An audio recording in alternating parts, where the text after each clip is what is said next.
Meu próprio filho tentou me matar com uma caixa de bombons envenenados, e eu, sem saber, salvei minha vida ao fazer ciúmes na minha nora e nos meus netos. Quando ele me ligou, perguntando se eu tinha comido os bombons, eu disse que não, que tinha dado para a Laura e as crianças. O silêncio do outro lado da linha foi ensurdecedor. Depois ele gritou como um desesperado. Você fez o quê? Naquele momento, eu não entendi por que Ricardo estava tão transtornado. Pensei que ele estava bravo porque eu tinha dado o presente dele para outras pessoas.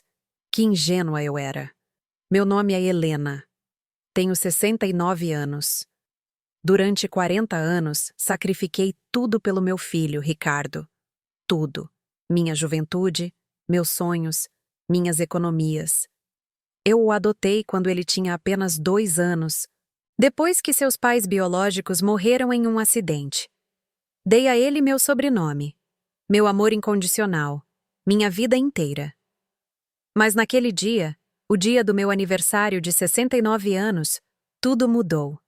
Aquela caixa de bombons artesanais que chegou à minha porta parecia um lindo presente de um filho agradecido.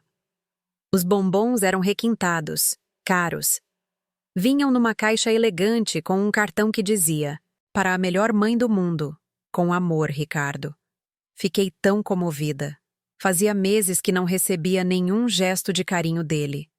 Desde que ele se casou com a Laura, tudo mudou. Ela chegou como uma tempestade em nossas vidas, enchendo a cabeça do meu filho de veneno contra mim. Sua mãe é muito intrometida, ela dizia. Você já está velho demais para ela ficar cuidando de você. Ela sussurrava em seu ouvido. E Ricardo, meu Ricardo, o menino que criei com tanto amor, começou a mudar. Pouco a pouco, ele se afastou.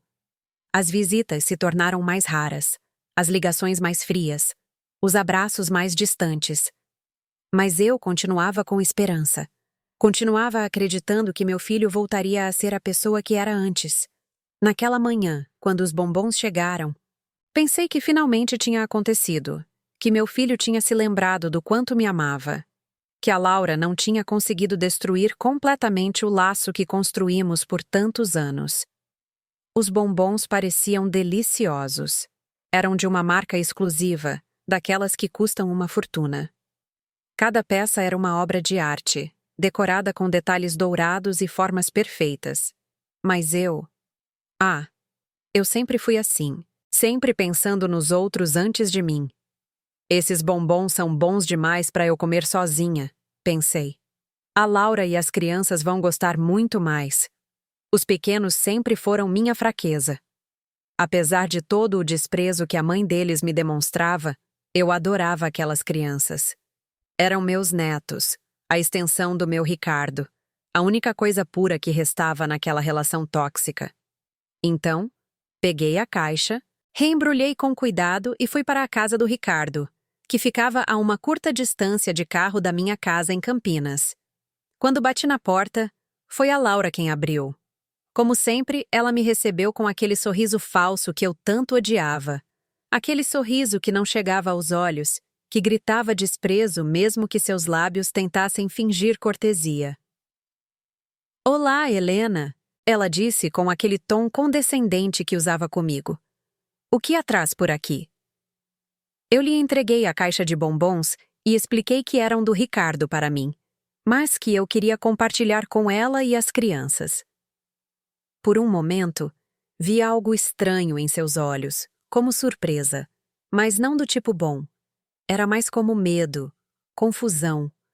Mas ela rapidamente recompôs sua expressão e pegou a caixa. Que gesto simpático do Ricardo, ela murmurou. As crianças vão adorar. Ela não me convidou para entrar. Nunca o fazia. Sempre encontrava uma desculpa para me manter na porta, como se eu fosse uma vendedora ambulante e não a avó dos seus filhos. Daquela vez, disse que as crianças estavam dormindo, que tinha sido um dia longo, que talvez outro dia fosse melhor.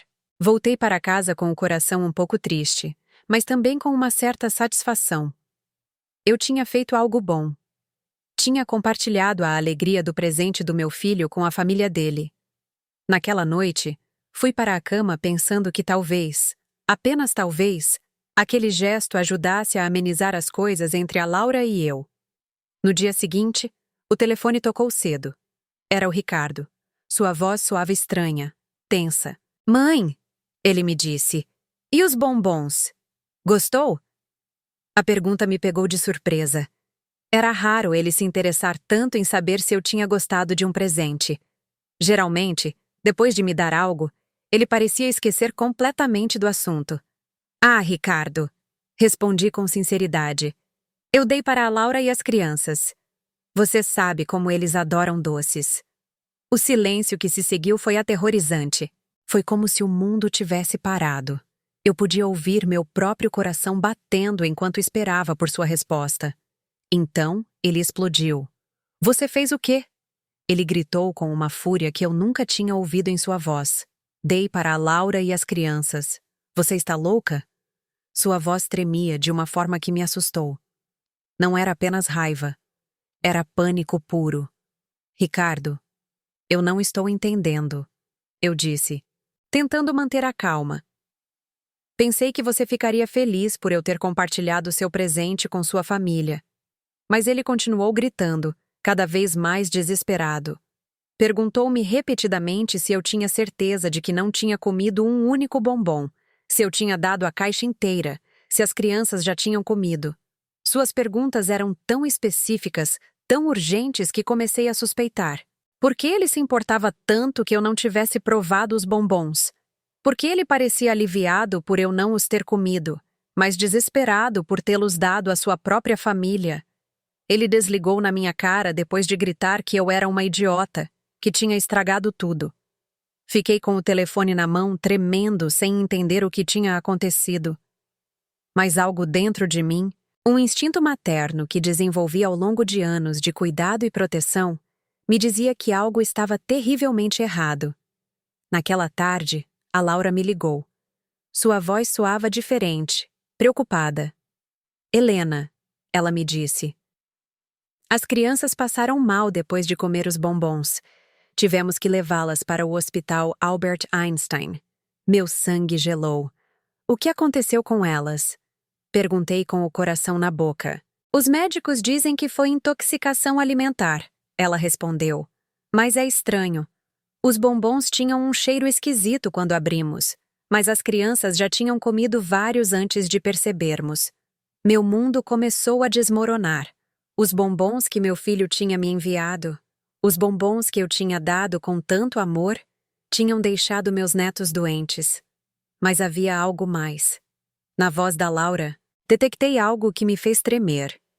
Era medo, sim, mas também compreensão, como se ela finalmente tivesse entendido algo que estava acontecendo bem debaixo do seu nariz sem que ela percebesse. Naquela noite, não consegui dormir.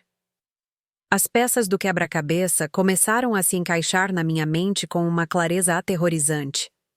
A reação do Ricardo ao saber que eu tinha dado os bombons, seu desespero ao saber que eu não os tinha comido, seu alívio misturado com pânico, as perguntas específicas sobre se eu tinha provado sequer um pedacinho. E então, como um raio na escuridão, a verdade me atingiu com toda a sua força brutal. Meu filho, meu próprio filho, a quem eu tinha criado e amado incondicionalmente, tinha tentado me envenenar. Os dias seguintes foram um pesadelo. As crianças se recuperaram, graças a Deus, mas o veneno tinha deixado sua marca. Laura me confessou que os médicos tinham encontrado vestígios de arsênico em seus pequenos corpos.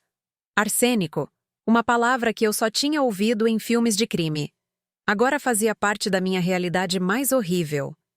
Minha nora, pela primeira vez em anos, falou comigo sem aquela máscara de desprezo. Sua voz tremia quando me disse: Helena, acho que aqueles bombons não eram para ser compartilhados. Acho que eram especificamente para você. Suas palavras confirmaram o que meu coração já sabia, mas minha mente se recusava a aceitar. Ricardo tinha desaparecido. Não atendia ao telefone. Não respondia às mensagens. Quando Laura foi procurá-lo em seu trabalho no escritório de contabilidade na Faria Lima, disseram-lhe que ele tinha pedido uma licença de emergência. Ele tinha fugido como o covarde que era.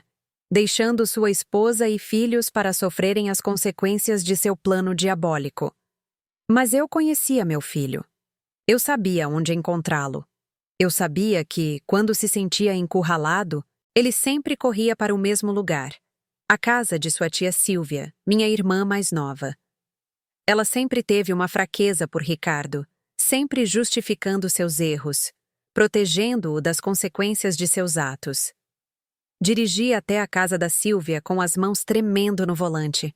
40 anos de amor incondicional, 40 anos de sacrifícios, 40 anos de dar tudo o que eu tinha. E era isso que eu recebia em troca.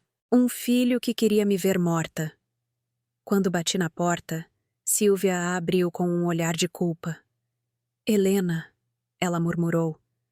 Eu não sabia que você vinha, mas eu já tinha visto o carro do Ricardo estacionado na esquina. Eu sei que ele está aqui, disse com uma voz que não reconheci como minha. Ricardo apareceu atrás dela como um fantasma. Seu rosto estava abatido, seus olhos fundos, mas o que mais me chocou foi a expressão em seu rosto. Não havia remorso, não havia culpa. Havia apenas ressentimento, como se eu fosse a culpada por todo esse desastre. Por quê? Foi a única coisa que consegui perguntar. Por que você queria me matar? Minha voz se quebrou na última palavra. Me matar. Meu próprio filho tinha querido me matar. Sua resposta quebrou minha alma em 1000 pedaços. Porque você é um fardo, ele disse com uma frieza que gelou meu sangue. Porque você sempre foi um fardo. Porque eu preciso da sua herança e você nunca morre. Minha herança. Claro, tudo se resumia a dinheiro. O dinheiro que eu tinha guardado por décadas trabalhando dia e noite. O dinheiro que eu tinha economizado vivendo como uma pão dura para garantir um futuro para ele. O dinheiro que eu planejava deixar para ele quando morresse naturalmente de velhice, cercada pelo amor da minha família. Mas eu não sabia que você tinha tanto dinheiro. Ele continuou com aquela voz venenosa. Até que vi os documentos do banco quando você ficou doente no ano passado. R$1 milhão, mãe. R$1 milhão que eu preciso agora, não quando você tiver 90 anos. R$1 milhão que eu tinha ganhado com sangue, suor e lágrimas. R$1 milhão que representavam 40 anos de trabalho, de privações, de noites em claro trabalhando em 2 empregos para lhe dar a melhor educação, as melhores roupas, as melhores oportunidades. Além do mais, ele acrescentou como se fosse a coisa mais natural do mundo. Você está velha. O que mais você vai fazer com a sua vida? Para que precisa de tanto dinheiro na sua idade? Suas palavras eram punhais no meu coração. Cada sílaba era uma traição mais profunda que a anterior. Sílvia tentou intervir. Ricardo, não fale assim. Ela murmurou, mas ele a silenciou com um olhar. Tia, você sabe que eu estou certo. Ela já viveu a vida dela. Eu tenho uma família para sustentar, filhos para educar, um futuro pela frente. Um futuro construído sobre o meu cadáver, respondi com uma amargura que não sabia que tinha dentro de mim. Um futuro comprado com a minha morte. Ele me olhou com desprezo, como se eu fosse a louca, como se eu fosse a vilã nesta história distorcida. Não seja dramática, ele me disse. Ia ser rápido. Os bombons tinham arsênico suficiente para parecer um ataque cardíaco natural. Ninguém teria suspeitado de nada. Você teria morrido pacificamente dormindo, e eu teria herdado o que já ia ser meu de qualquer maneira. Suas palavras revelaram a profundidade de sua traição. Não tinha sido um impulso, um momento de loucura. Tinha sido um plano calculado, meticuloso, frio. Ele tinha pesquisado o veneno. Tinha comprado os bombons mais caros para disfarçar o gosto. Tinha calculado a dose exata. Minha morte tinha sido planejada com a mesma dedicação que eu tinha colocado em planejar seus aniversários por tantos anos. E o que aconteceu? Perguntei a ele. Por que seu plano perfeito não funcionou? Seu rosto se contorceu em uma careta de frustração. Porque você é estúpida demais para comer os bombons que seu próprio filho te dá. Ele cuspiu em mim. Porque você sempre tem que ser a mártir. Você sempre tem que dar tudo. Você sempre tem que ser a mãe santinha abnegada. A ironia era sufocante. O mesmo defeito que ele criticava em mim, minha tendência a dar em vez de receber, tinha sido o que salvou minha vida. Meu instinto de compartilhar o presente com seus filhos tinha destruído seu plano homicida. Mas o pior, ele continuou com raiva crescente, é que agora a Laura sabe de tudo. As crianças quase morreram por sua causa. Por causa da sua maldita compulsão de compartilhar o que não te pertence. Ele me culpava. Depois de tentar me assassinar, ele me culpava pelo envenenamento de seus próprios filhos. Laura tinha aparecido na porta durante nossa conversa. Seu rosto estava pálido, seus olhos cheios de lágrimas. Ela tinha ouvido tudo. A confirmação final de que seu marido não apenas tinha tentado matar a sogra, mas estava disposto a sacrificar seus próprios filhos no processo. Ricardo, ela disse com a voz quebrada, como você pôde? Como pôde colocar nossos filhos em perigo? Ele se virou para ela com a mesma frieza que tinha me mostrado. Porque não ia acontecer nada, ele respondeu. Porque o veneno era para ela, não para vocês. Mas você sabia que eu sempre divido tudo com as crianças, Laura gritou. Você sabia que havia uma chance de eles comerem aqueles bombons. Ricardo deu de ombros como se estivesse falando do tempo. Era um risco calculado, ele murmurou. Um risco calculado. As crianças que eu tinha ajudado a criar, as crianças que enchiam minhas tardes de alegria quando tudo o mais tinha se tornado cinza, tinham sido um risco calculado para ele em seu plano para me assassinar.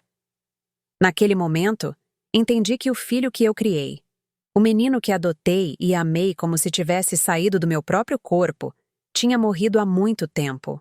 O homem na minha frente era um estranho perigoso que tinha sido capaz de me olhar nos olhos por anos enquanto planejava minha morte. Acabou. Eu lhe disse com uma calma que me surpreendeu.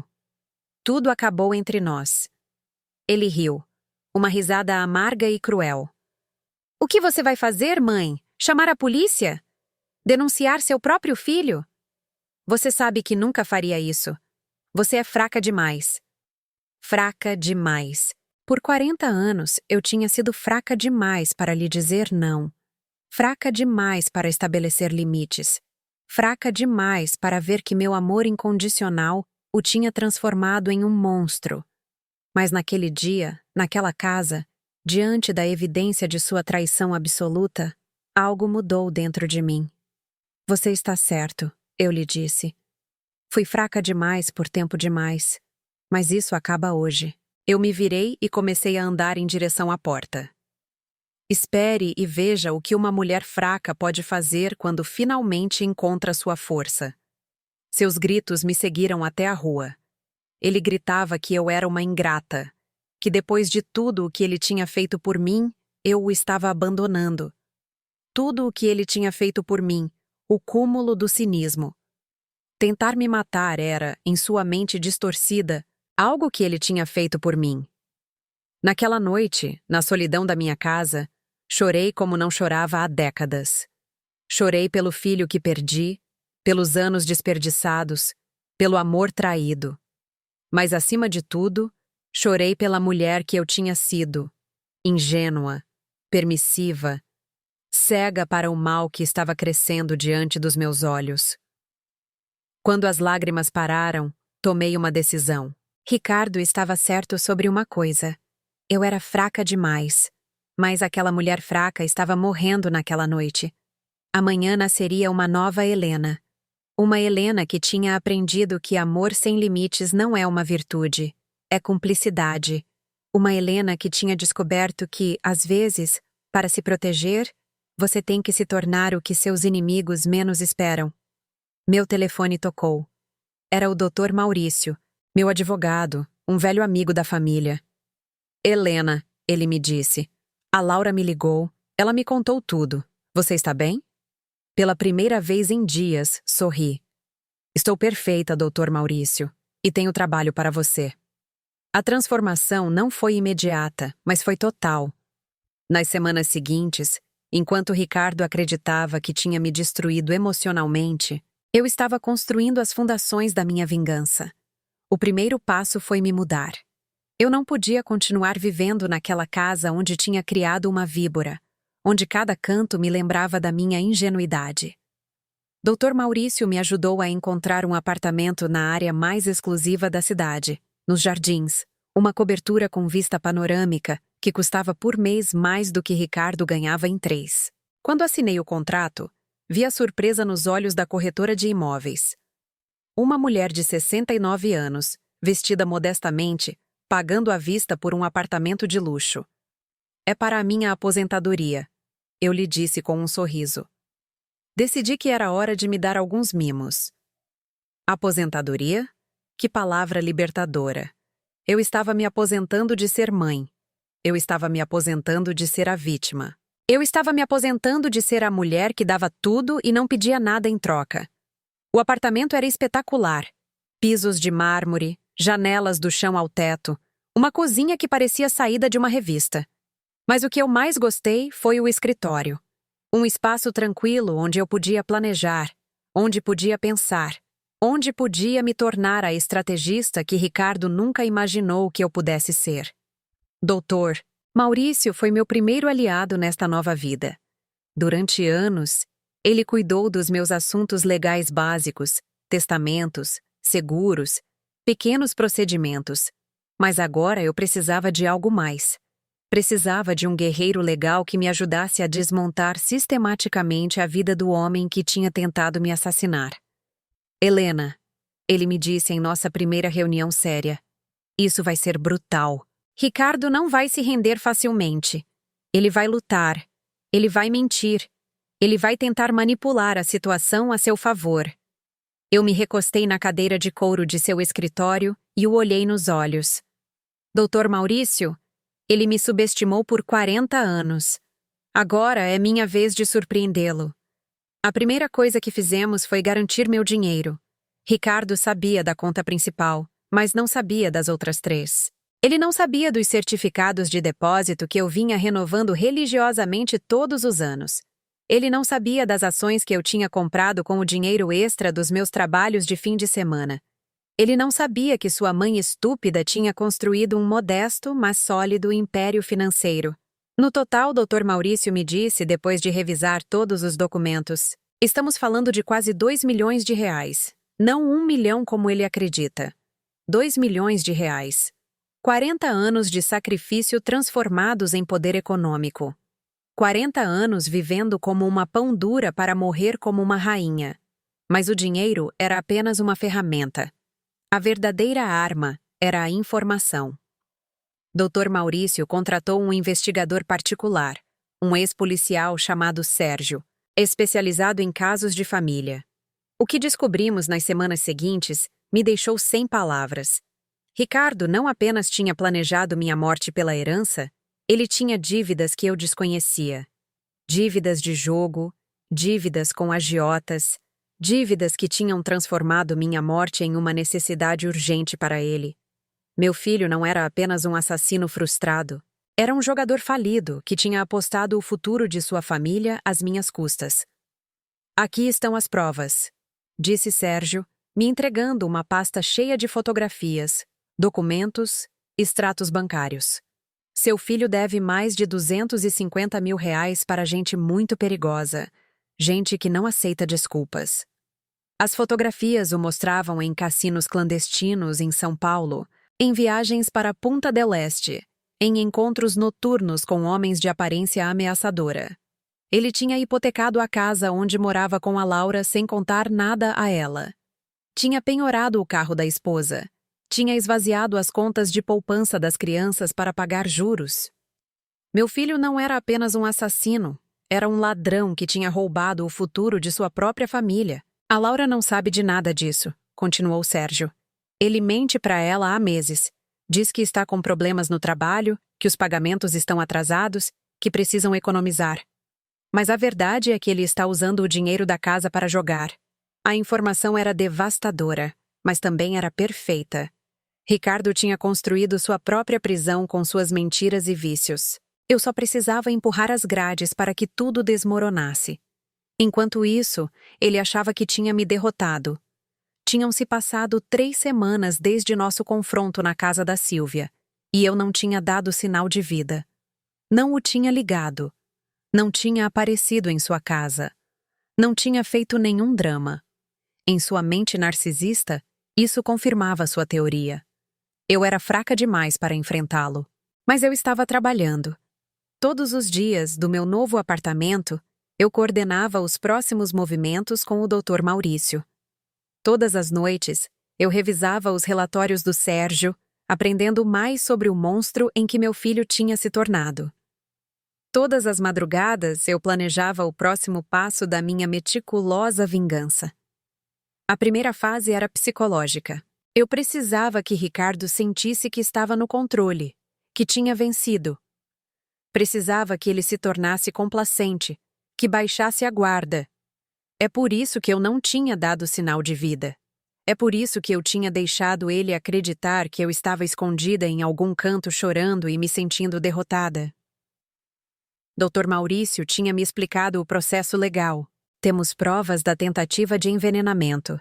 Ele me disse que as análises médicas das crianças, o testemunho da Laura, as gravações que você fez das confissões dele.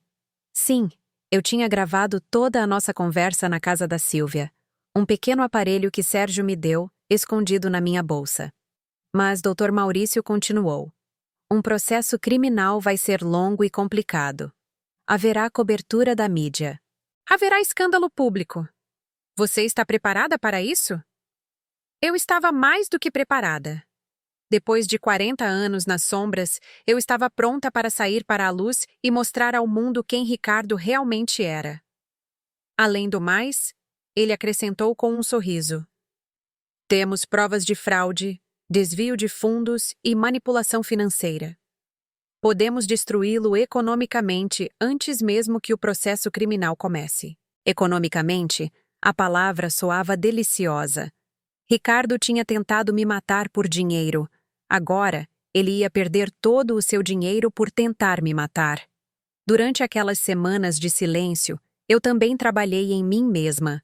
Contratei Beatriz, uma estilista pessoal que transformou completamente minha imagem. Adeus às roupas velhas e conservadoras. Adeus ao cabelo grisalho e desarrumado. Adeus à postura curvada da mulher derrotada. Quando Beatriz terminou comigo, não me reconheci no espelho. Meu cabelo estava tingido de um castanho elegante, cortado em um estilo moderno que me tirou 10 anos. Minhas roupas eram sofisticadas, mas não ostensivas. Ternos de qualidade, sapatos de grife, acessórios discretos, mas caros. Helena, Beatriz me disse, admirando seu trabalho. Você parece uma mulher de poder. Uma mulher de poder. Gosto do som disso. Por 40 anos eu tinha sido uma mulher de serviço, uma mulher de sacrifício, uma mulher de sombras. Agora era a hora de ser uma mulher de poder. O último elemento da minha transformação foi o mais importante, minha atitude. Contratei uma coach pessoal, uma psicóloga especializada em empoderamento feminino. Helena. Ela me disse em nossa primeira sessão, você tem que parar de se ver como uma vítima. Você é uma sobrevivente. Você é uma guerreira. As sessões foram reveladoras. Por décadas, eu tinha confundido amor com submissão, bondade com permissividade, maternidade com abnegação total. Eu tinha criado um monstro porque tinha medo de ser uma mãe ruim se estabelecesse limites. O verdadeiro amor, a psicóloga me explicou, inclui consequências. Se não há consequências para as más ações, não há amor. Há cumplicidade. Cumplicidade. Por 40 anos, eu tinha sido cúmplice na transformação do meu filho em um sociopata, mas não mais. A nova Helena não era cúmplice de ninguém. A nova Helena era uma força da natureza que estava prestes a se abater sobre o mundo de Ricardo, como um furacão devastador. Uma noite, exatamente um mês após nosso confronto, decidi que era hora de fazer minha primeira aparição pública. Escolhi cuidadosamente o local, a galeria de arte mais exclusiva da cidade, onde estava sendo exibida uma coleção particular de pinturas contemporâneas. Vesti um terno de grife preto, saltos altos que me faziam parecer mais alta e imponente, e joias que eu tinha comprado naquela mesma tarde. Quando cheguei à galeria em um táxi de luxo, os fotógrafos da sociedade se viraram para me olhar. Eles não me reconheceram, mas instintivamente sabiam que eu era alguém importante. Caminhei pela galeria com uma taça de champanhe na mão, admirando as obras de arte, conversando com colecionadores e críticos. Pela primeira vez em décadas, me sentia em meu elemento, elegante, sofisticada, poderosa. E então, eu o vi. Ricardo estava no canto oposto da galeria, acompanhado por Laura. Ela parecia tensa, desconfortável, claramente fora de lugar naquele ambiente luxuoso. Ele estava tentando impressionar alguns empresários, provavelmente procurando novas vítimas para seus golpes. Nossos olhares se cruzaram através da sala. Vi o choque em seu rosto quando me reconheceu. A mulher derrotada que ele tinha deixado chorando um mês atrás tinha sido substituída por esta versão sofisticada e misteriosa de sua mãe. Aproximei-me lentamente, saboreando cada passo. Quando cheguei até ele, sorri com uma doçura venenosa. "Olá, Ricardo!" eu lhe disse com uma voz que gotejava poder. "Que surpresa te encontrar por aqui!" Seu rosto tinha ficado pálido. Laura me olhava com uma mistura de admiração e confusão. Os empresários que estavam conversando com Ricardo se viraram para mim com curiosidade. "Mãe!" ele gaguejou. "O que você está fazendo aqui?" Sua voz tremia ligeiramente. Pela primeira vez em sua vida, minha presença o intimidava.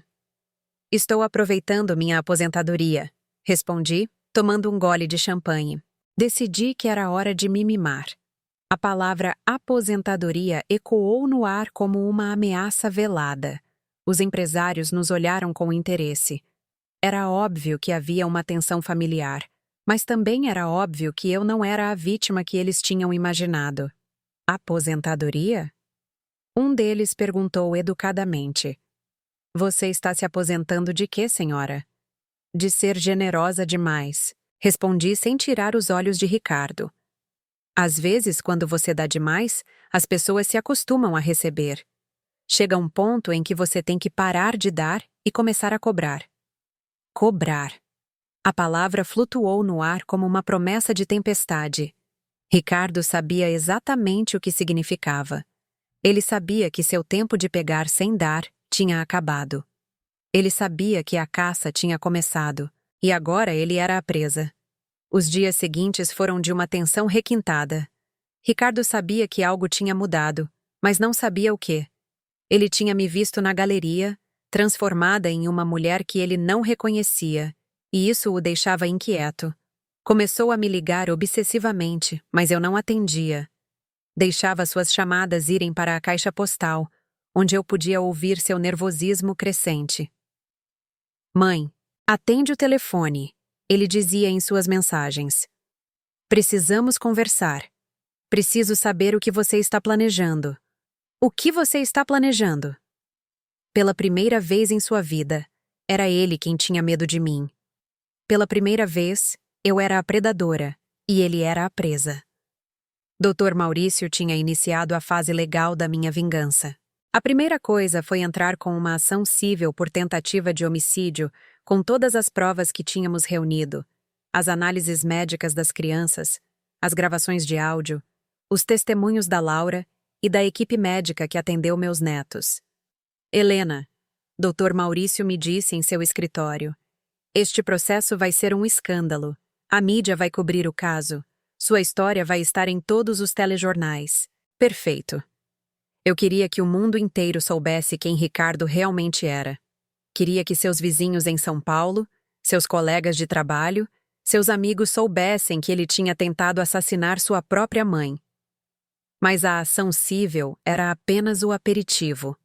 O prato principal era a investigação que Sérgio tinha concluído sobre as atividades ilegais de Ricardo: fraude hipotecária, uso indevido de fundos familiares, estelionato contra agiotas, evasão fiscal. Meu filho tinha construído um castelo de cartas financeiro que estava prestes a desmoronar. "Aqui estão todos os documentos", disse Sérgio, me entregando 3 pastas cheias de provas. "Seu filho vem roubando sua própria família há meses. Laura pode processá-lo por fraude conjugal e recuperar tudo o que ele roubou. Fraude conjugal. As palavras soavam deliciosas. Decidi que era hora de ter uma conversa com a Laura. Apesar de todos os nossos problemas passados, ela também era uma vítima de Ricardo. Ela também tinha sido enganada, manipulada, roubada. E o mais importante, era a mãe dos meus netos, as crianças que quase morreram por causa do pai. Convidei-a para almoçar no restaurante mais elegante da cidade. Quando ela chegou, vi a surpresa em seus olhos ao ver minha nova versão. Eu não era mais a sogra modesta e resignada que ela conhecia há anos. Eu era uma mulher de poder que tinha decidido tomar as rédeas do seu destino. Laura, eu lhe disse depois que pedimos nosso salmão com risoto de limão siciliano. Precisamos conversar. Ela assentiu nervosamente.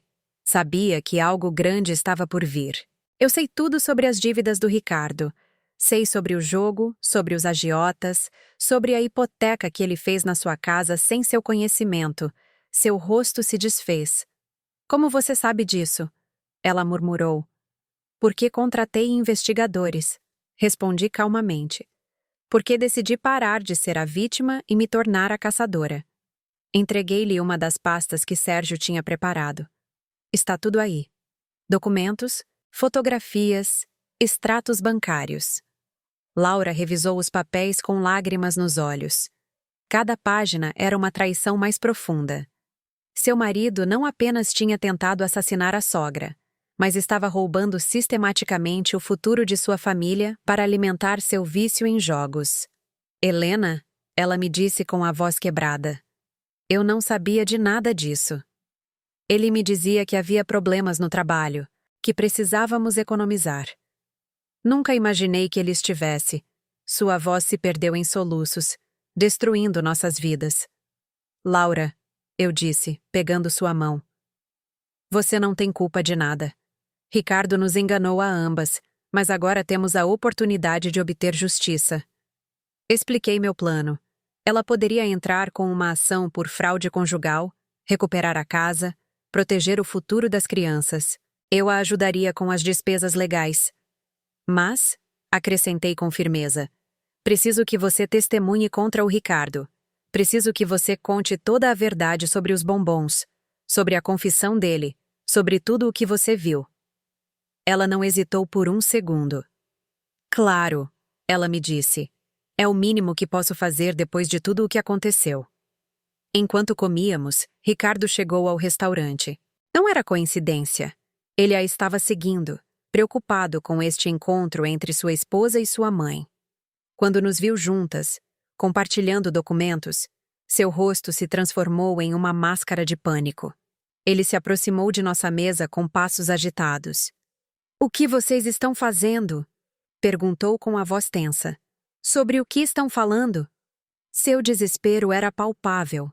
Ele sabia que seu mundo de mentiras estava desmoronando. Estamos falando de você, respondi com um sorriso frio. Estamos falando de suas dívidas, suas mentiras, de como você vem roubando sua própria família. Ricardo olhou para os documentos na mesa e seu rosto desmoronou completamente. Laura, ele suplicou à esposa, não dê ouvidos a essa velha maluca. Ela está tentando te manipular para nos separar. Velha maluca! Mesmo naquele momento de pânico total, ele não conseguia parar de me insultar. Era incapaz de mostrar respeito ou remorso. Ricardo, Laura lhe disse com uma voz que eu não tinha ouvido antes, uma voz cheia de força e determinação. Eu sei de tudo agora. Sei do jogo, das dívidas, da hipoteca. Sei que você mente há meses. Ele tentou negar, mas ela o interrompeu. E sei que você tentou matar sua mãe. Ela gritou as últimas palavras, atraindo a atenção de todo o restaurante. Os clientes se viraram para nós, cochichando entre si. Ricardo percebeu que estava sendo observado e baixou a voz, mas seu desespero era cada vez mais evidente. Laura, por favor, ele sussurrou para ela. Podemos consertar isso. Podemos resolver juntos. Você não precisa ouvir essa mulher. Ela sempre tentou nos separar, sempre manipulando, sempre culpando os outros. nunca assumindo a responsabilidade por seus atos. Não. Laura respondeu com firmeza. Chega. Chega de mentiras. Chega de manipulação. Vou proteger nossos filhos. E isso significa tirá-los de perto de você. Ela se levantou da mesa, pegou sua bolsa e se dirigiu para a saída. Meus advogados entrarão em contato com você.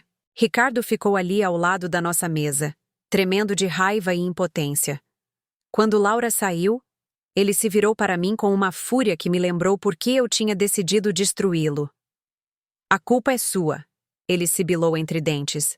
Você arruinou meu casamento. Você destruiu minha família. Eu não destruí nada, respondi com uma calma sobrenatural. Eu apenas trouxe a verdade à tona. Seu casamento foi arruinado quando você decidiu se tornar um mentiroso e um ladrão. Sua família foi destruída quando você decidiu tentar assassinar sua mãe. Levantei-me da mesa e o olhei diretamente nos olhos. E isso é só o começo. Suas ameaças me seguiram até a rua. Você vai se arrepender disso, ele gritou enquanto eu caminhava em direção ao meu táxi. Você vai pagar por destruir minha vida. Destruir sua vida. Ele tinha tentado destruir a minha literalmente, e agora reclamava porque eu estava me defendendo. Naquela noite, Dr. Maurício me ligou com notícias. Helena, o processo já está em andamento. A mídia começou a ligar. Eles querem entrevistas, querem seu lado da história. Era exatamente o que eu esperava. Agende as entrevistas, eu lhe disse. É hora de o mundo saber a verdade. A primeira entrevista foi para o telejornal de maior audiência da cidade. Cheguei ao estúdio impecavelmente vestida, com a confiança de uma mulher que encontrou seu poder. A jornalista me recebeu com curiosidade e compaixão. Dona Helena? Ela me disse diante das câmeras. Conte-nos sua história. Como você descobriu que seu filho tinha tentado envenená-la? Contei tudo. Os bombons, a reação de Ricardo, o envenenamento das crianças, sua confissão fria e calculada. Falei com calma, sem dramatizar, deixando que os fatos falassem por si. Como uma mãe se sente ao descobrir que seu filho quer matá-la? A jornalista me perguntou. Ela se sente livre, respondi. Ela se sente livre de uma ilusão que manteve por 40 anos. Ela se sente livre para parar de proteger alguém que nunca a protegeu. A entrevista viralizou. Em poucas horas, minha história estava em todas as redes sociais. Os comentários eram esmagadoramente de apoio. Centenas de mulheres me escreveram, contando suas próprias histórias de filhos ingratos, famílias tóxicas, amor não correspondido. Mas a parte mais satisfatória foram os comentários sobre Ricardo. Seus colegas de trabalho começaram a reconhecê-lo como o filho que tentou assassinar a mãe. Seus vizinhos começaram a olhá-lo com desprezo. Seus amigos começaram a se afastar dele. O escândalo o seguia por toda parte. Quando ia ao supermercado, as pessoas apontavam e cochichavam. Quando chegava ao trabalho, seus colegas o evitavam. Quando saía de casa, sentia os olhares de julgamento de toda a vizinhança. Mas eu sabia que isso era apenas o começo. A humilhação pública era satisfatória, mas a verdadeira justiça ainda estava por vir. Os processos legais, a perda de seus bens, a destruição completa da vida que ele tinha construído sobre mentiras e traições. Ricardo tinha subestimado a mulher que ele tinha criado por 40 anos. Ele tinha pensado que poderia se livrar de mim como quem joga fora um pedaço de papel. Agora ele estava descobrindo que tinha despertado um monstro muito mais poderoso e implacável do que ele. A caçada tinha começado oficialmente, e eu era uma predadora que esperou 40 anos para mostrar suas garras. O processo legal avançou como uma avalanche imparável. Doutor, Maurício tinha entrado com todas as ações simultaneamente. Tentativa de homicídio, fraude familiar, estelionato e uma ação cível por danos morais no valor de 2,5 milhões de reais. Ricardo acordou em uma segunda-feira e descobriu que sua vida tinha explodido em 1000 pedaços. Sua conta bancária foi imediatamente congelada. As poucas economias que lhe restavam após seu jogo compulsivo foram bloqueadas, enquanto a origem dos fundos era investigada. Seu salário foi penhorado para garantir o pagamento das ações cíveis. Da noite para o dia, ele ficou sem um centavo. Helena, Dr. Maurício me informou com satisfação. Seu filho está quebrado. Ele não pode pagar por um advogado decente. Vai ter que se contentar com um defensor público. Um defensor público contra o melhor escritório de advocacia da cidade. A batalha era desigual desde o início, mas o mais delicioso foi ver como seu mundo social desmoronou. O vídeo da minha entrevista na televisão gerou tanto escândalo que a mídia começou a investigar a vida de Ricardo mais a fundo. Logo, suas dívidas de jogo, seus golpes em colegas de trabalho e suas mentiras sistemáticas vieram à tona. Seu chefe o chamou para uma reunião urgente. Ricardo, ele disse, a empresa não pode se dar ao luxo de ter seu nome associado a este escândalo. Você está demitido, com efeito imediato. 20 anos trabalhando na mesma empresa, eliminados por um escândalo que ele mesmo criou. Os agiotas, que o pressionavam por suas dívidas de jogo, viram as notícias e decidiram acelerar suas cobranças. Sabiam que se não agissem rápido, não recuperariam um único real. Começaram a aparecer em sua casa, a ligar para ele a toda hora, a ameaçá-lo abertamente. Uma noite, enquanto eu desfrutava de uma taça de vinho em meu apartamento de luxo, recebi uma ligação da Laura. Ela estava chorando. Helena, ela me disse entre soluços. Homens vieram à casa, homens armados. Disseram que se o Ricardo não os pagar amanhã, vão levar a casa e tudo o que há nela. Onde está o Ricardo? Perguntei. Ele desapareceu, ela respondeu. Quando viu esses homens, ele fugiu pela porta dos fundos. Deixou-me sozinha com as crianças para enfrentar esses criminosos. Covarde até o fim. Quando as coisas ficaram difíceis, ele abandonou sua família para salvar a própria pele. Laura, eu lhe disse com firmeza. Pegue as crianças e vá para a casa da sua mãe esta noite.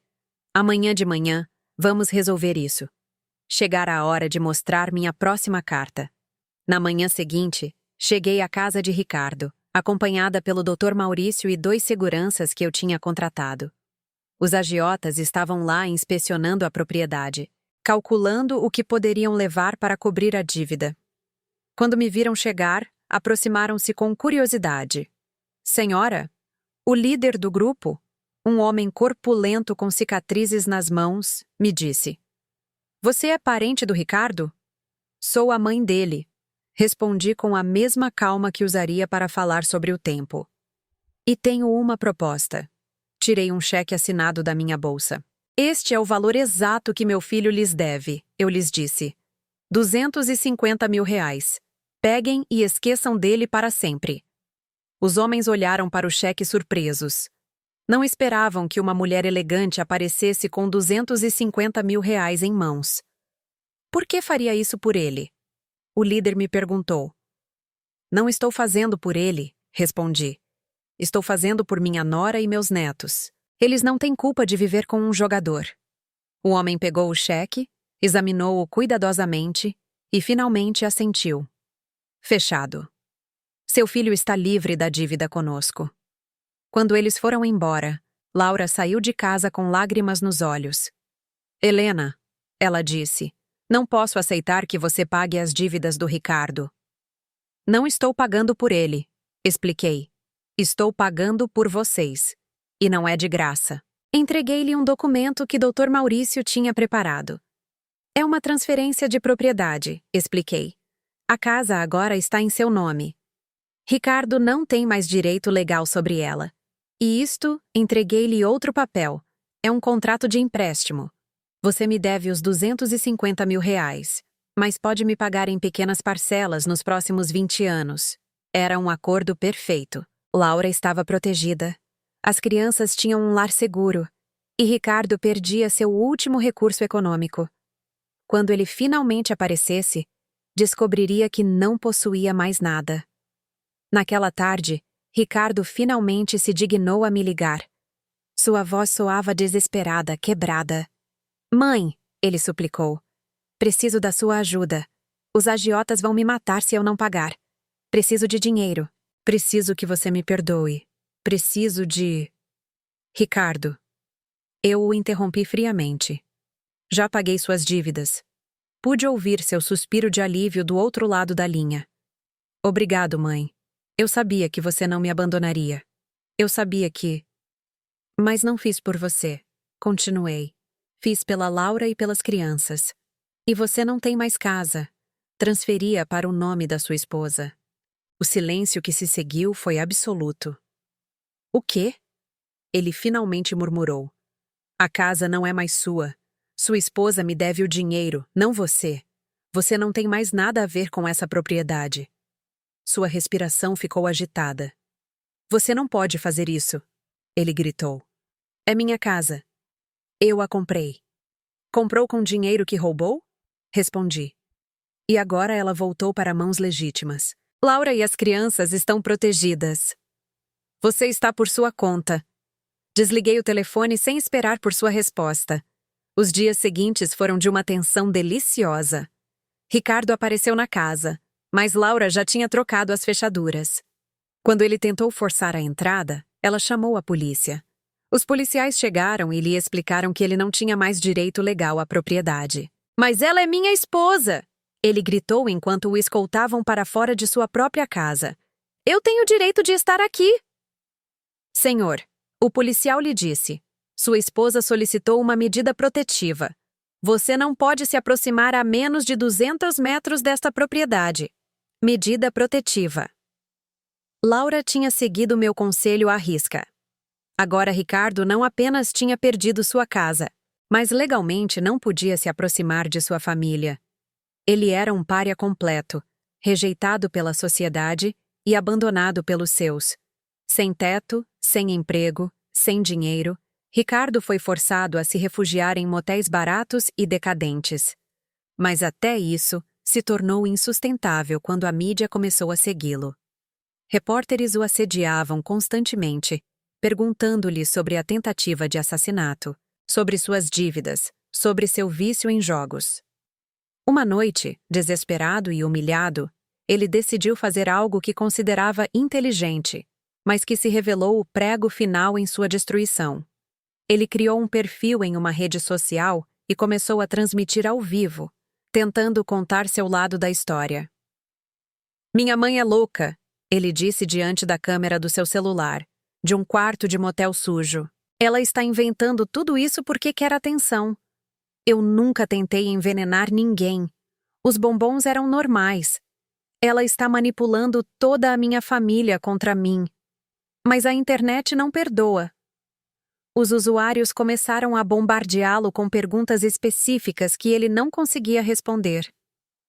Por que havia arsênico nos bombons? Perguntaram. Por que seus filhos foram envenenados? Insistiram.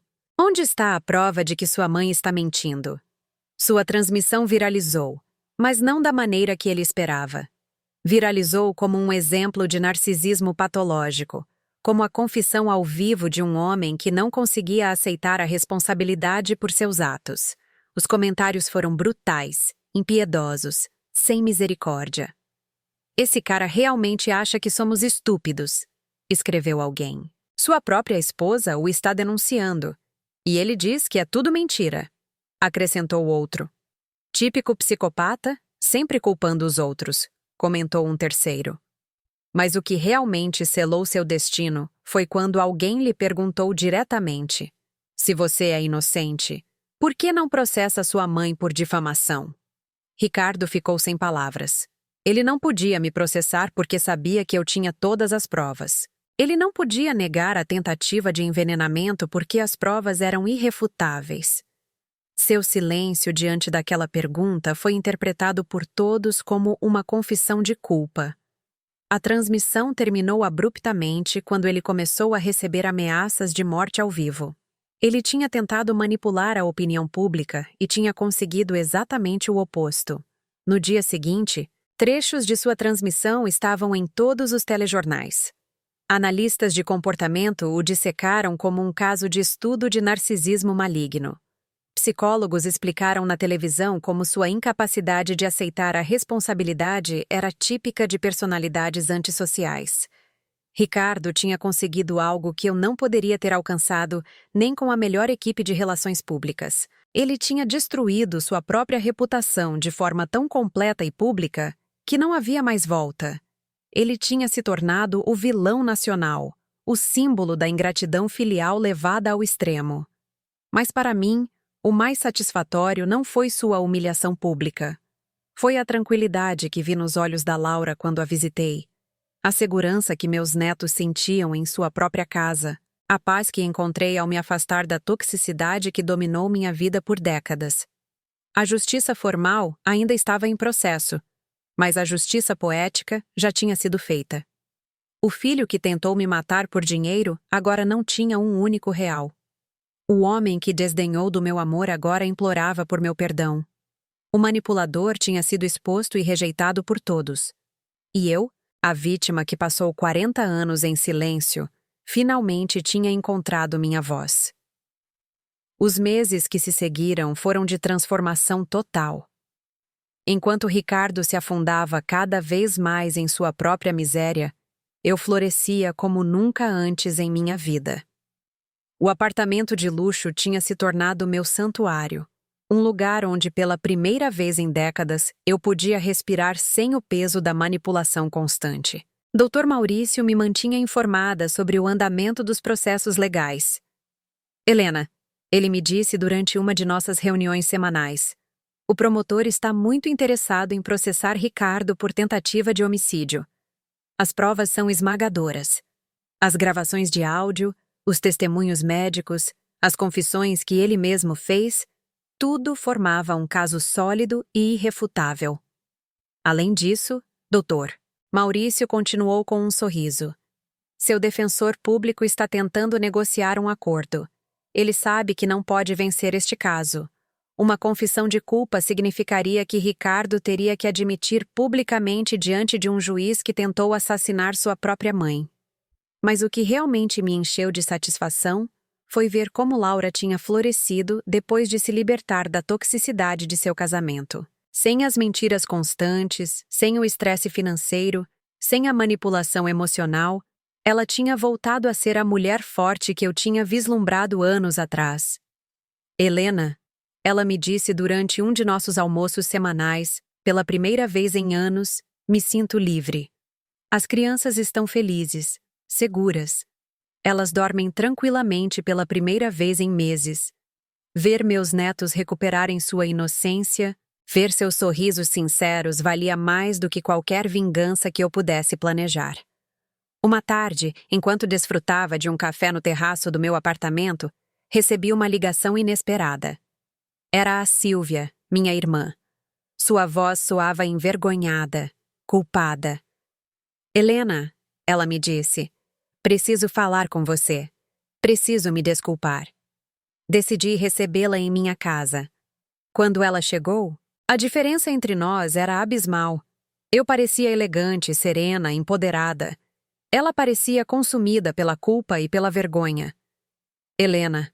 Ela começou com lágrimas nos olhos.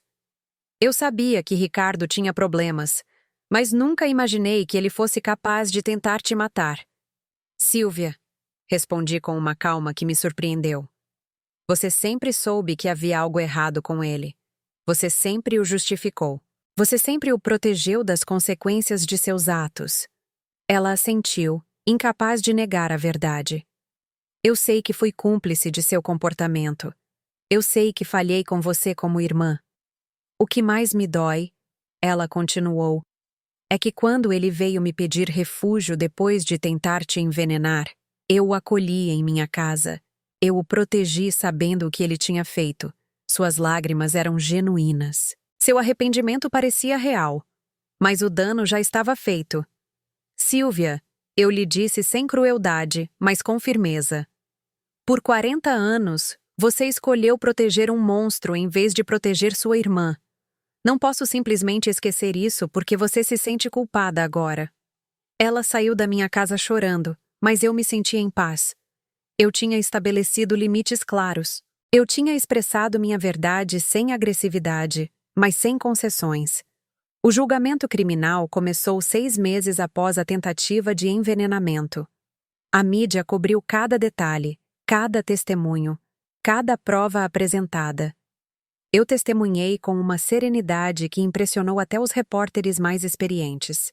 Dona Helena, o promotor me perguntou: como a senhora se sentiu ao descobrir que seu filho tinha planejado sua morte? Senti-me libertada, respondi, olhando diretamente para Ricardo, no banco dos réus.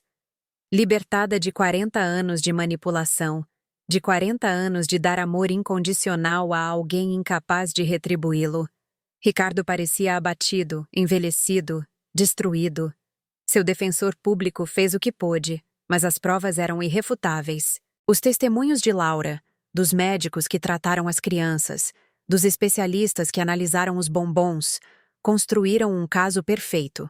Quando chegou a hora de seu testemunho, Ricardo tentou uma última manipulação. Eu amava minha mãe, ele declarou com lágrimas falsas.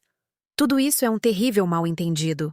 Eu nunca quis machucar ninguém, mas suas próprias gravações o traíram. Quando o promotor tocou o áudio onde ele confessava seu plano, sua versão desmoronou completamente. O júri deliberou por apenas 2 horas, culpado de tentativa de homicídio qualificado, culpado por colocar em risco a vida de menores, culpado por estelionato. A sentença foi de 12 anos de prisão em regime fechado, sem possibilidade de liberdade condicional antes de cumprir 8. Quando ouvi o veredito, não senti triunfo. Senti paz, justiça, a confirmação legal do que eu já sabia, que tinha sido vítima de uma tentativa de assassinato calculada e premeditada pelo meu próprio filho. Ricardo me olhou do banco dos réus enquanto era algemado. Seus olhos não continham mais a arrogância de antes, apenas desespero e autopiedade. Mãe! Ele gritou enquanto o levavam. Você ainda é minha mãe. Você não pode me abandonar assim. Mas eu permaneci imóvel, serena, observando-o se afastar em direção ao seu destino inevitável. Os casos cíveis foram rapidamente resolvidos após a condenação criminal. O processo por danos morais resultou em uma indenização de R$1,5 milhão, que Ricardo, claro, não podia pagar da prisão. Mas o simbolismo era importante. O sistema legal tinha reconhecido oficialmente o dano que ele me causou. Laura obteve o divórcio e a guarda total das crianças. Ricardo perdeu todos os seus direitos paternos depois de ser considerado culpado por colocar em risco a vida delas. Meus netos estavam finalmente legalmente protegidos da influência tóxica de seu pai. Uma tarde, enquanto organizava meus novos documentos legais, encontrei uma carta que tinha escrito, mas nunca enviado, anos atrás. Era uma carta de agradecimento a Ricardo por ser o melhor filho do mundo. Li e não pude deixar de rir amargamente, como eu tinha sido cega, como tinha sido ingênua, como estava completamente desconectada da realidade. Decidi escrever uma nova carta, mas desta vez para mim mesma. Querida Helena, escrevi, por 40 anos, você confundiu amor com cumplicidade.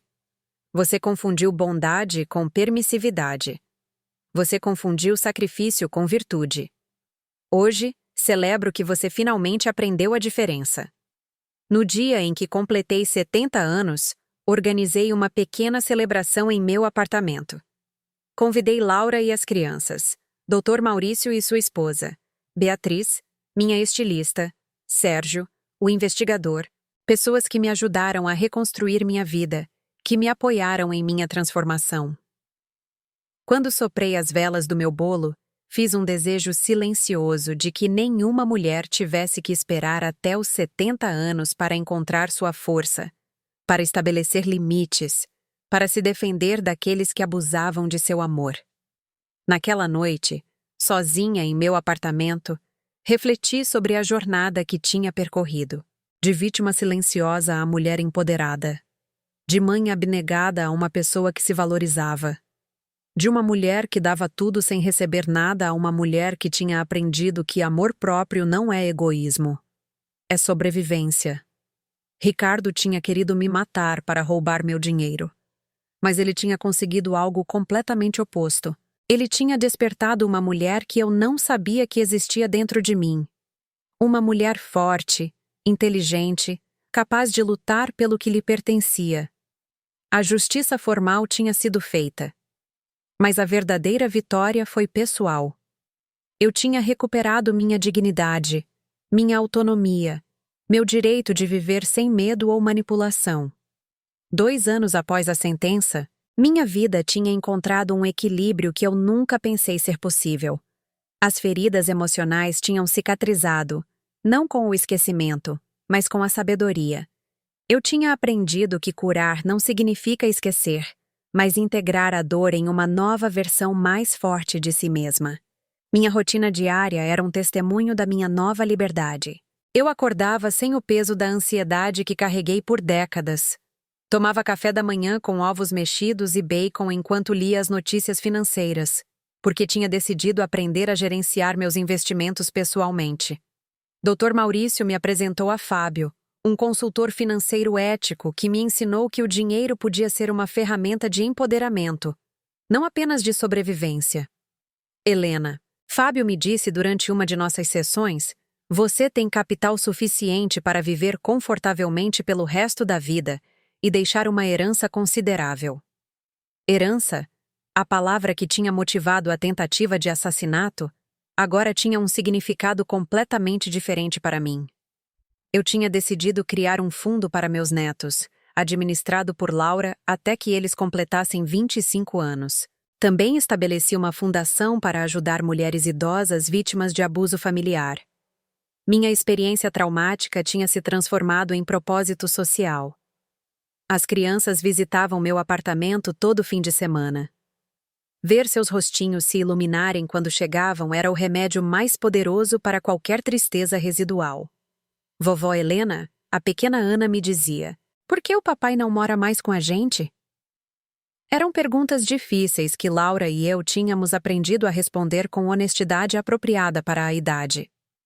O papai fez escolhas que machucaram muitas pessoas, Laura explicava. Às vezes, quando alguém machuca os outros, eles têm que ir para um lugar especial para aprender a se comportar melhor. As crianças aceitavam essas explicações com a resiliência natural da infância, mas eu sabia que, eventualmente, precisariam de mais detalhes.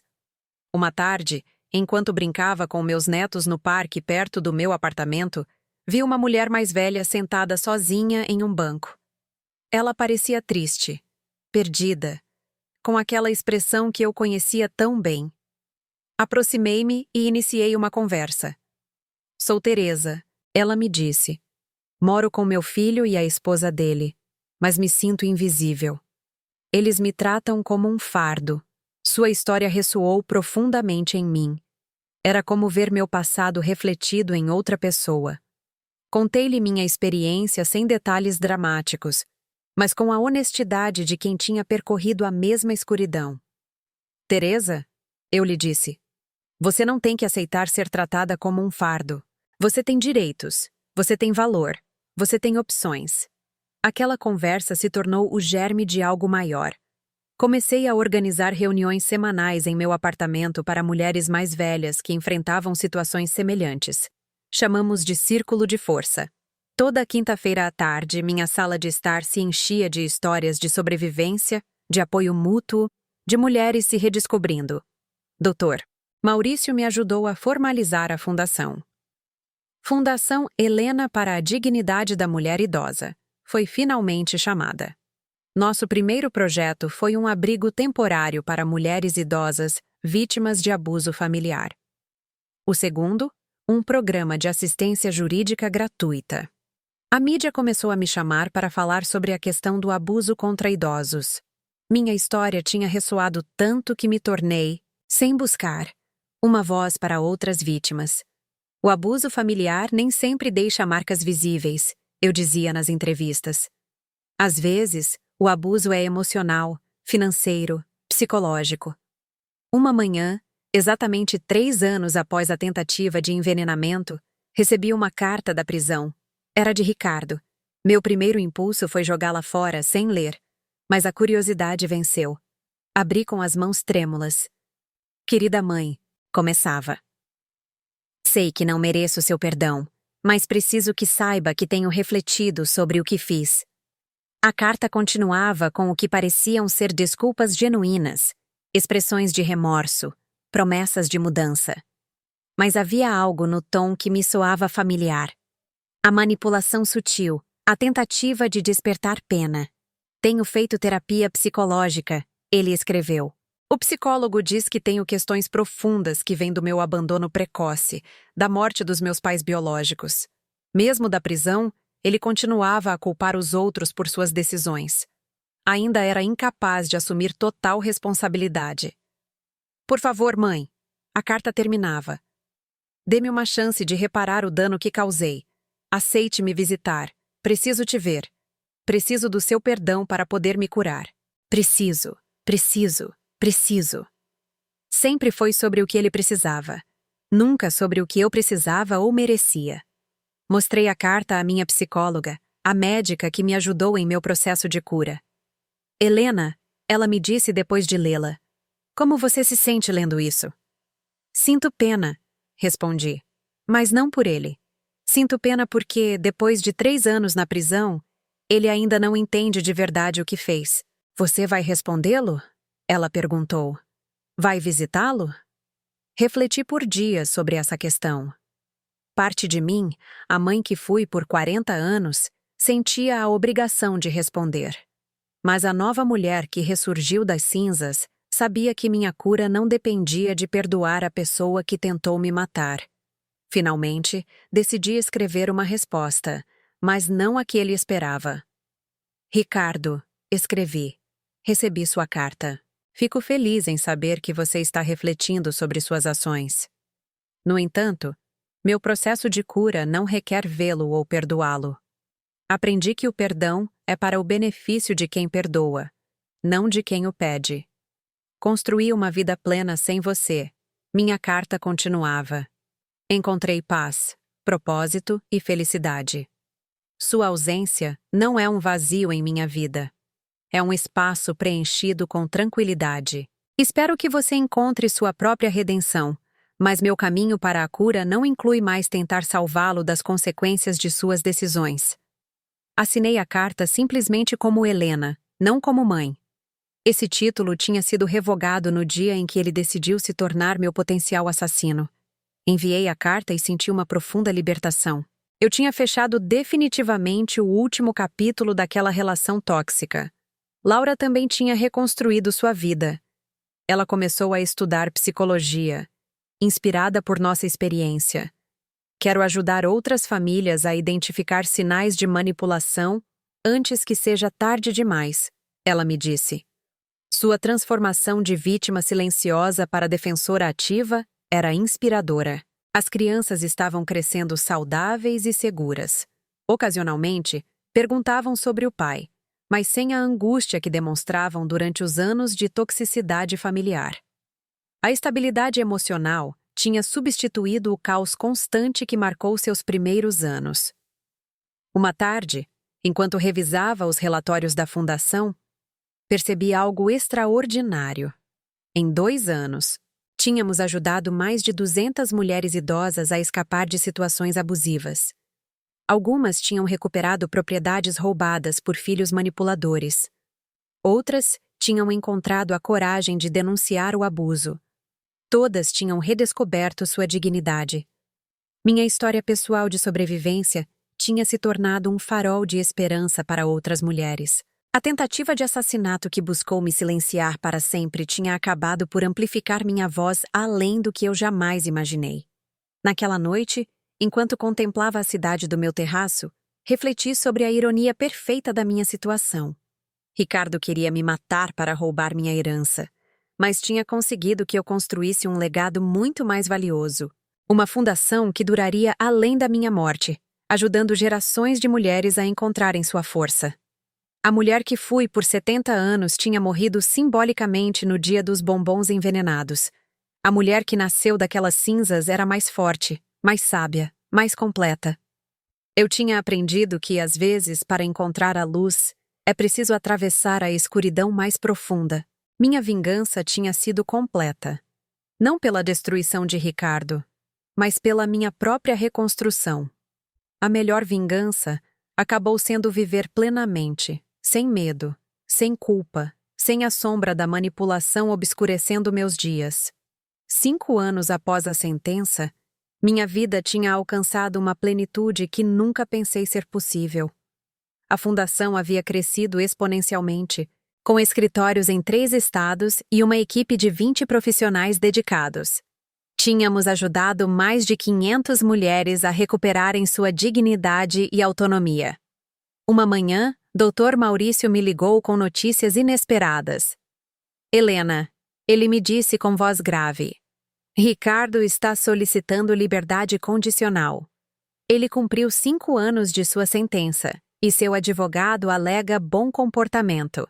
Meu coração acelerou momentaneamente, mas a ansiedade durou apenas segundos. Eu não era mais a mulher vulnerável que tinha sido. O que isso significa para nós? Perguntei com calma. Significa que haverá uma audiência, Dr. Maurício explicou. O juiz revisará seu caso. Ele ouvirá testemunhos a favor e contra sua libertação. Você tem o direito de testemunhar. Decidi que era hora de enfrentar Ricardo uma última vez, mas de uma posição de poder absoluto. Por 5 anos, eu tinha construído uma nova identidade, uma nova vida, um novo propósito. Ele tinha permanecido estagnado em uma cela, pagando por seus crimes. A audiência foi marcada para uma manhã de terça-feira. Cheguei ao tribunal acompanhada por Laura, que agora era uma psicóloga licenciada e diretora associada da minha fundação. Nos vestimos profissionalmente, projetando a imagem das mulheres bem-sucedidas que conseguimos nos tornar. Quando Ricardo entrou na sala, sua aparência me chocou. 5 anos de prisão o transformaram em um homem prematuramente envelhecido.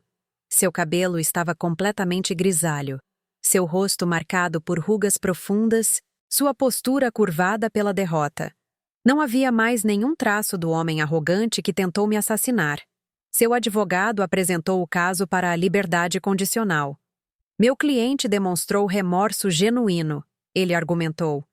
Ele participou de programas de reabilitação. Manteve uma conduta excelente. Expressou desejos sinceros de reparar o dano causado à sua família. Quando chegou minha vez de testemunhar, levantei-me com a serenidade de quem encontrou a paz interior. Meritíssimo, comecei. Por 5 anos, observei as consequências das ações do réu, não apenas em minha vida, mas na vida de seus filhos, que prosperaram em um ambiente livre de sua influência tóxica. Olhei diretamente para Ricardo enquanto falava. Construí uma fundação que ajudou 500 mulheres vítimas de abuso familiar. Cada uma dessas histórias me lembra por que é importante que as ações tenham consequências reais e duradouras. O Sr. Ricardo não apenas tentou me assassinar, continuei com firmeza. Ele colocou em risco a vida de seus próprios filhos. Ele roubou de sua família. Ele mentiu sistematicamente por anos. Sua libertação antecipada enviaria uma mensagem perigosa de que o arrependimento após ser pego pode apagar a gravidade de tentar assassinar a própria mãe. O juiz ouvia atentamente, tomando notas. Quando Ricardo teve a oportunidade de falar, ele se dirigiu a mim diretamente. Mãe, ele disse com a voz quebrada, sei que não mereço seu perdão, mas eu mudei. Eu entendi o dano que causei. Passei 5 anos refletindo sobre meus erros. Suas palavras soavam ensaiadas, calculadas para gerar compaixão, mas não tinham mais poder sobre mim. Ricardo, respondi com calma, você perdeu o direito de me chamar de mãe no dia em que decidiu se tornar meu potencial assassino. 5 anos de prisão não apagam 40 anos de manipulação ou o trauma de descobrir que seu próprio filho queria vê-la morta. O testemunho de Laura foi devastador para suas chances. Como psicóloga profissional, ela explicou ao juiz os padrões de comportamento narcisista e manipulador que observou por anos. As crianças prosperaram sem a presença do pai. Ela declarou: elas desenvolveram estabilidade emocional, segurança, confiança. Sua libertação representaria um retrocesso em seu desenvolvimento psicológico. O promotor apresentou provas de que Ricardo havia tentado contatar agiotas da prisão, sugerindo que seus problemas com vício em jogos persistiam. Ele também havia recebido dinheiro de fontes não identificadas em sua conta na cantina, sugerindo vínculos contínuos com atividades questionáveis. Após 2 horas de deliberação, o juiz anunciou sua decisão. Pedido de liberdade condicional negado. Ele declarou: o réu cumprirá sua sentença completa. A natureza premeditada de seus crimes, combinada com o padrão de comportamento manipulador e a falta de remorso genuíno, tornam sua libertação antecipada inadequada. Ricardo desabou em sua cadeira. Seus 5 anos de bom comportamento e terapia obrigatória não foram suficientes para convencer o sistema legal de que ele realmente havia mudado. Ele teria que cumprir mais 7 anos antes de ser elegível para condicional novamente. Quando saímos do tribunal, senti uma satisfação profunda, mas tranquila. Não era um triunfo vingativo, mas a confirmação de que a justiça havia prevalecido. Ricardo pagaria integralmente por seus crimes, enquanto eu continuava a construir um legado de esperança e empoderamento. Naquela tarde, durante a reunião semanal do nosso círculo de força, compartilhei a experiência com as mulheres do grupo. Hoje, enfrentei meu agressor mais uma vez. Eu lhes disse, mas não mais a partir do medo ou da vulnerabilidade. Eu o enfrentei a partir do poder que construí durante esses anos. Teresa, a mulher que conheci no parque anos atrás e que agora coordenava um de nossos programas, levantou a mão. Helena, ela disse, sua história nos ensinou que nunca é tarde para reivindicar nossa dignidade. Aos 70 anos, você encontrou sua força. Eu encontrei a minha aos 65. Naquela noite, sozinha em meu apartamento, escrevi em meu diário. Hoje fechei definitivamente o capítulo mais sombrio da minha vida. Ricardo permanecerá na prisão por mais 7 anos, mas eu não vivo mais na prisão emocional que ele construiu para mim. Sou livre, sou poderosa, sou inteira. Olhando pela janela para a cidade iluminada, refleti sobre o caminho percorrido. De vítima silenciosa a defensora de outras vítimas. De mulher invisível a líder comunitária reconhecida. De mãe abnegada a uma mulher que aprendeu que amor próprio não é egoísmo. É sobrevivência. A transformação foi dolorosa, mas necessária. Como uma borboleta que deve destruir seu casulo para voar, tive que destruir a versão permissiva de mim mesma para me tornar a mulher forte que sempre tive o potencial de ser. Amanhã, continuaria meu trabalho na fundação. Continuaria ajudando outras mulheres a encontrar sua voz. Continuaria construindo um legado que transcendia a vingança pessoal, porque aprendi que a melhor resposta a uma tentativa de destruição não é a destruição recíproca, mas a construção de algo belo e duradouro. Ricardo queria me eliminar para roubar minha herança monetária. Ele conseguiu exatamente o oposto. Ele despertou uma herança muito mais valiosa na forma de força, sabedoria e propósito que agora eu compartilhava com centenas de mulheres. A justiça nem sempre vem rápido, mas quando vem, é completa e definitiva. 10 anos se passaram desde o dia que mudou meu destino para sempre. Agora, aos 79 anos, contemplava minha vida com uma satisfação profunda que nunca pensei ser possível. A Fundação Helena havia se tornado uma instituição nacional reconhecida, com abrigos em 8 cidades e um programa de assistência jurídica que ajudou mais de 2.000 mulheres. Meus netos, agora adolescentes, me visitavam todo fim de semana. Ana tinha 16 anos e decidiu estudar direito, inspirada por nossa história familiar. Vovó, ela me disse durante uma de nossas conversas, quero ser como você. Quero defender as pessoas que não podem se defender sozinhas. Seu irmão mais novo, Carlos, que tinha 14 anos, demonstrava uma maturidade emocional extraordinária para sua idade. Laura havia se tornado uma psicóloga reconhecida nacionalmente, especializada em trauma familiar e abuso contra idosos. Escrevemos um livro juntas, intitulado Nunca é Tarde, Encontrando Sua Força Depois dos 70, que se tornou um best-seller e foi traduzido para vários idiomas. Numa manhã de primavera, enquanto revisava a correspondência no escritório da minha fundação, Recebi uma ligação que me transportou ao passado. Era o diretor da prisão, onde Ricardo cumpria sua pena. Dona Helena, ele me disse com voz grave. Tenho que informá-la de que seu filho faleceu na noite passada. A notícia me impactou, mas não como eu esperava.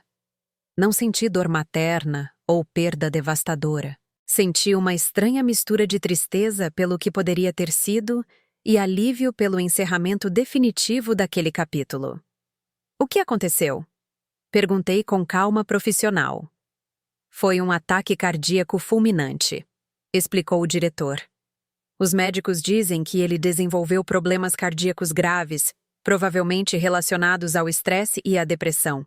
Ele morreu dormindo, sem dor. A ironia era absoluta. Ele havia planejado minha morte por ataque cardíaco com bombons envenenados e finalmente morreu de um ataque cardíaco real. Ele deixou uma carta endereçada a você, continuou o diretor. Ele deseja que a enviemos. Após um momento de reflexão, concordei em recebê-la. Eu precisava saber suas últimas palavras, não por nostalgia, mas para fechar completamente este ciclo da minha vida. A carta chegou 2 dias depois. Abria com as mãos firmes, sem tremores ou ansiedade. Querida mãe, começava com uma caligrafia trêmula. Escrevo isto sabendo que provavelmente morrerei nesta prisão. Por 10 anos, refleti sobre o que fiz, sobre o monstro em que me tornei. Entendo agora que não há perdão possível por tentar assassinar a mulher que me deu tudo, continuava. Não busco sua compaixão ou sua absolvição. Só quero que saiba que meu último pensamento consciente foi de arrependimento genuíno por ter falhado com você tão profundamente. Acompanhei seu trabalho com a fundação daqui, ele escreveu. Os outros detentos me mostram artigos de jornal sobre suas conquistas. Isso me enche de uma estranha mistura de orgulho e vergonha. Orgulho porque você é extraordinária. Vergonha porque quase destruí alguém tão valioso. A carta terminava com palavras que me surpreenderam por sua aparente sinceridade. Morro sabendo que o mundo é um lugar melhor porque você sobreviveu e prosperou. Espero que minha morte lhe traga a paz final que você merece. Com amor e remorso eterno, Ricardo. Depois de ler a carta, guardei-a em minha mesa. Não sentia a necessidade de chorar ou de perdoar postumamente. Simplesmente senti que um livro muito longo e doloroso tinha finalmente chegado à sua última página. O funeral foi uma pequena cerimônia privada. Laura, as crianças, Dr. Maurício e eu comparecemos. Não houve discursos emocionados ou nostálgicos. Foi uma despedida sóbria para alguém que escolheu o caminho da destruição e pagou as consequências completas. Ana, com a sabedoria de seus 16 anos, aproximou-se de mim após o serviço. Vovó, ela disse, você está triste? Estou em paz, respondi. Às vezes a tristeza mais profunda é pelo que nunca foi, não pelo que se perdeu. Naquela noite, na solidão do meu apartamento, escrevi a última entrada sobre Ricardo em meu diário. Hoje enterrei o filho que adotei há 47 anos, mas o filho que eu realmente amava morreu há 10 anos, no dia em que ele decidiu se tornar meu assassino. Hoje, apenas enterrei os restos daquela decisão. Os meses seguintes foram de uma produtividade extraordinária. Sem a sombra iminente de Ricardo, sem a possibilidade de futuras audiências legais ou confrontos, dediquei-me completamente a expandir o trabalho da Fundação.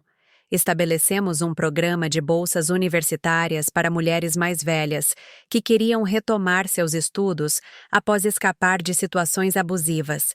Também criamos um centro de pesquisa sobre abuso contra idosos, dirigido por Laura. Nossos estudos começaram a influenciar as políticas públicas nacionais para a proteção de pessoas idosas. Minha experiência pessoal havia se tornado um catalisador para uma ampla mudança social. No meu aniversário de 80 anos, organizamos um baile de gala beneficente para a Fundação. O evento reuniu políticos, empresários, acadêmicos e, o mais importante, centenas de mulheres cujas vidas foram transformadas por nossos programas. Durante meu discurso naquela noite, refleti sobre a lição central da minha experiência. Aprendi que a bondade sem limites não é virtude. É autonegligência. Aprendi que o amor incondicional deve incluir o amor próprio. Aprendi que, às vezes, para se salvar, você precisa estar disposto a desapontar aqueles que esperam que você se sacrifique infinitamente. Minha história começou como uma tragédia, continuei, a tentativa de assassinato pelo meu próprio filho, mas se transformou em uma história de renascimento, de descoberta, de propósito, porque escolhi não permanecer no papel da vítima, mas transformar minha dor em poder para ajudar os outros. Quando terminei meu discurso, as 2 pessoas presentes se levantaram em uma ovação que durou 5 minutos. Mas o que mais me emocionou foram as lágrimas nos olhos de Ana e Carlos, meus netos, que me olhavam com uma admiração que foi conquistada através do exemplo e da resiliência. Naquela noite, de volta para casa, sentei-me no meu terraço para contemplar a cidade. 10 anos atrás, eu era uma mulher de 70 anos, vulnerável, manipulada, quase assassinada. Agora eu era uma mulher de 80 anos, poderosa, respeitada, com um legado que duraria gerações. A vingança mais perfeita acabou sendo a construção de uma vida extraordinária. Ricardo quis me eliminar para roubar meu dinheiro, mas conseguiu despertar meu verdadeiro potencial. Ele quis me silenciar para sempre, mas amplificou minha voz até se tornar um coro de mulheres empoderadas. Escrevi em meu diário naquela noite: não me arrependo de tê-lo adotado. Apenas me arrependo de não ter entendido antes que a bondade nunca deve ser praticada à custa da autodestruição. Meu filho quis me matar, mas em vez de me destruir, ele me libertou para me tornar quem eu sempre deveria ter sido. A história tinha terminado, mas o legado estava apenas começando. Cada mulher que encontrava sua força através de nossos programas era uma vitória sobre a mentalidade que havia criado Ricardo. Cada limite estabelecido, cada não firme proferido, cada ato de amor próprio era uma revolução silenciosa contra a cultura que ensina as mulheres a dar tudo sem receber nada. Levei 70 anos para encontrar meu poder, mas usei cada dia dos últimos 10 para garantir que outras mulheres não tivessem que esperar tanto. Essa era minha verdadeira herança. Não dinheiro, mas sabedoria. Não propriedades, mas propósito. Não vingança, mas vitória através da transformação. O círculo havia se fechado perfeitamente e eu estava em paz.